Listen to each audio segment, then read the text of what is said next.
अतः कुंभी द्विज श्रेष्ठा वर्णाश्रम विभाग स्वर्ण तुष्टि धर्मस्य संसिद्धि हरितोषण।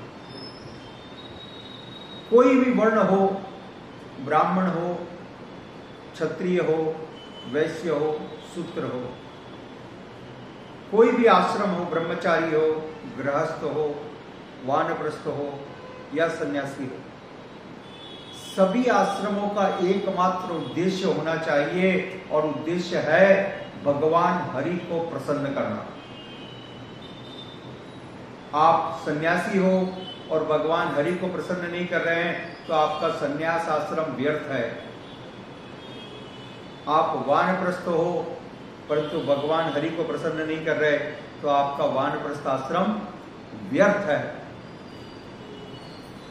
कोई भी वर्ण हो, कोई भी आश्रम हो, ब्राह्मण हो, क्षत्रिय हो, ब्राह्मण हो, बहुत प्रकांड ब्राह्मण है आप, परंतु भगवान की भक्ति नहीं करते हैं तो आपका जीवन व्यर्था है। यह शास्त्र का सिद्धांत है। लोग बाहरी आवरण को पकड़ करके चलते हैं, ये ब्राह्मण है, श्रेष्ठ है। नहीं, जो भगवत भक्त है वो श्रेष्ठ है। भगवत भक्ति हीनस्य मंडनम लोकरंजनम। जिसके अंदर भगवान की भक्ति नहीं है, अप्राणस्य देहस्य मंडनम लोकरंजनम। यदि भगवान की भक्ति नहीं है और नाना प्रकार का आपको कुल और परिवार की प्रतिष्ठा का सब अभिमान है तो सब व्यर्थ है। तो कृष्ण कृपा मूर्ति श्रील ऐसी भक्तिवेदांत स्वामी प्रभुपाद जी लिखते हैं कि सारे वर्णों और सारे आश्रमों का मूल उद्देश्य है भगवान की प्रसन्नता, और सभी को अपने जीवन में इसी के लिए सतत कार्य करते रहना चाहिए कि हम भगवान को प्रसन्न कर सकें। तभी उस वर्ण और आश्रम की सार्थकता है। यही मूल सिद्धांत है। दूसरा प्रमुख विषय यहां श्रील प्रभुपाद जी तात्पर्य में बतलाते हैं कि जैसा धृतराष्ट्र ने बिना बताए हुए संजय से भी नहीं बतलाया, जो संजय इतने वर्षों से उनकी सेवा करते थे उसको बिना बताए हुए धृतराष्ट्र घर छोड़ करके चले गए, और अब संजय विलाप कर रहा है और कह रहा है कि मेरे को धोखा दे दिया धृतराष्ट्र ने। परंतु श्रील प्रभुपाद जी लिखते हैं कि एक उच्च कार्य के लिए, महान कार्य के लिए वास्तविक रूप से महात्मा कभी धोखा नहीं देते, परंतु महात्मा जानते हैं कि ये जो बद्ध जीव है, जो माया में जकड़ा हुआ है, वो किसी भी प्रकार से इसको छोड़ने के लिए तैयार नहीं होगा, तो उसको धोखा देकर के ही छोड़ना पड़ता है, पिंड छुड़ाना पड़ता है। तो इसमें कोई अपराध नहीं है। श्रील प्रभुपाद जी ने उदाहरण दिया, जैसे भगवान श्री कृष्ण ने युधिष्ठिर महाराज से कहा, अश्वत्थामा मर गया, इस बात का घोषणा करो। ये बात स्वयं भगवान श्री कृष्ण ने कही और फिर धर्मराज युधिष्ठिर महाराज ने इसे दोहराया। हालांकि वास्तविक रूप से अश्वत्थामा मरा नहीं था, अश्वत्थामा नाम का एक हाथी मरा था। देखा जाए तो यह धोखा है, परंतु वास्तविक रूप से इसे धोखा नहीं कहा गया, क्योंकि भगवान जो कहते हैं वही धर्म है, वही प्रमाणित है। साथ ही साथ श्रील प्रभुपाद जी श्रील सनातन गोस्वामी जी का उदाहरण देते हैं। सनातन गोस्वामी जी कारागार में बंद थे, राजा ने उनको जेल में डाल दिया था हुसैन शाह ने, और तब सनातन गोस्वामी जी ने उस जेलर को बहुत मात्रा में धन दे करके बाहर निकले, और तब जाकर के भगवान श्री चैतन्य महाप्रभु से उन्होंने साक्षात्कार किया। तो यह कोई धोखा देना नहीं कहा जाएगा, क्योंकि यह उच्च कार्य के लिए किया गया।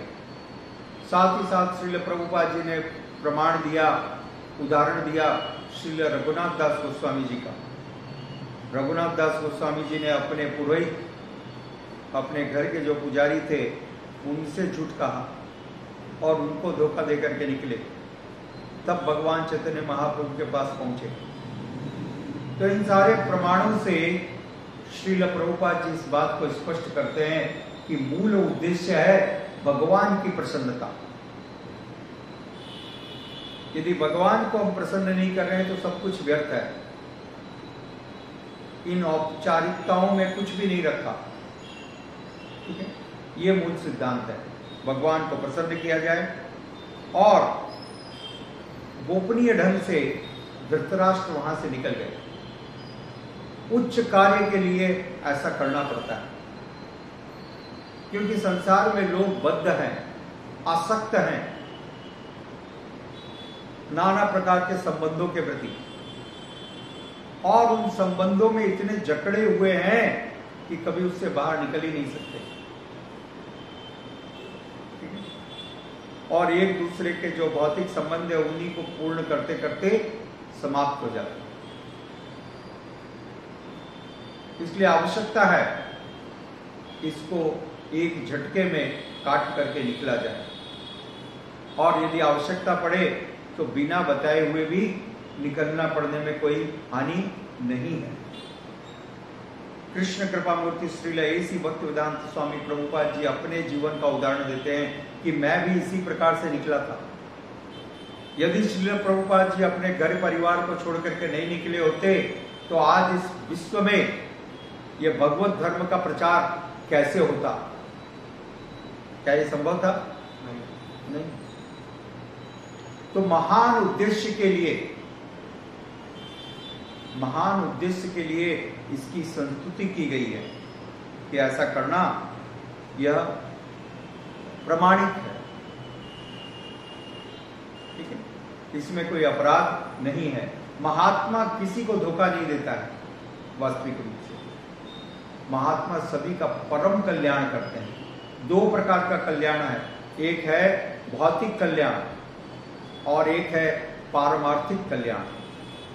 जो भौतिक कल्याण है वो इस शरीर के साथ समाप्त हो जाएगा।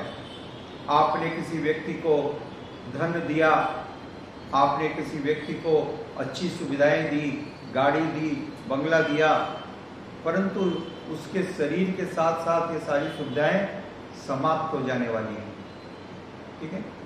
परंतु यदि किसी को भगवत भक्ति प्रदान की, किसी को भगवान का अच्छा भक्त बनाया, तो ये जो उसका सौभाग्य है इस जीवन में भी उसको लाभ देगा, और इस जीवन के बाद आने वाले सारे जीवनों में उसको लाभ ही लाभ देता रहेगा, और ये लाभ बढ़ते जाएगा।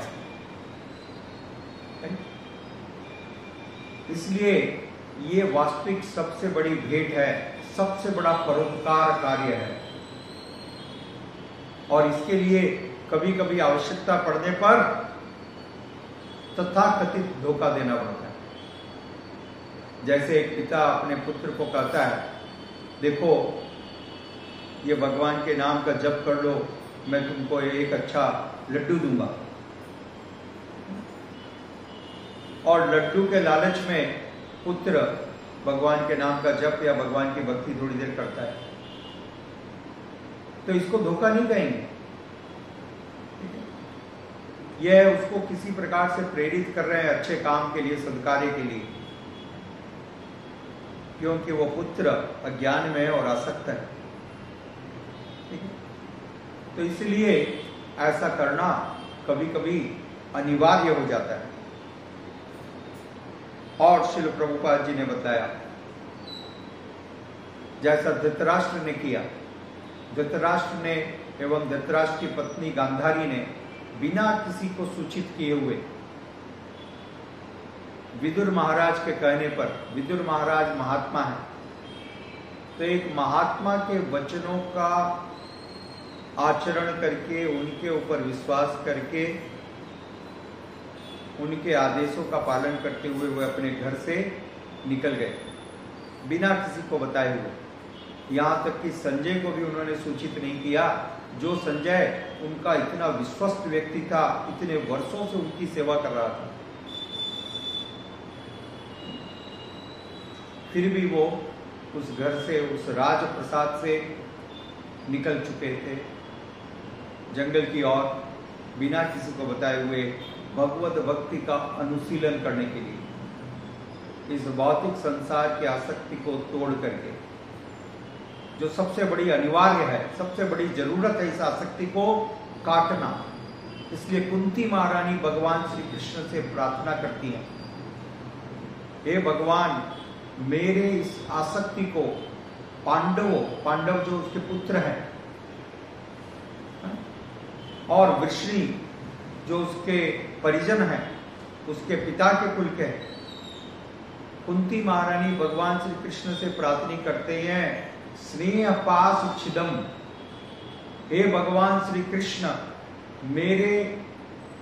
मेरा जो स्नेह है पांडवों के प्रति, मेरे पुत्रों के प्रति और मेरे परिजनों के प्रति, उसको काट दें।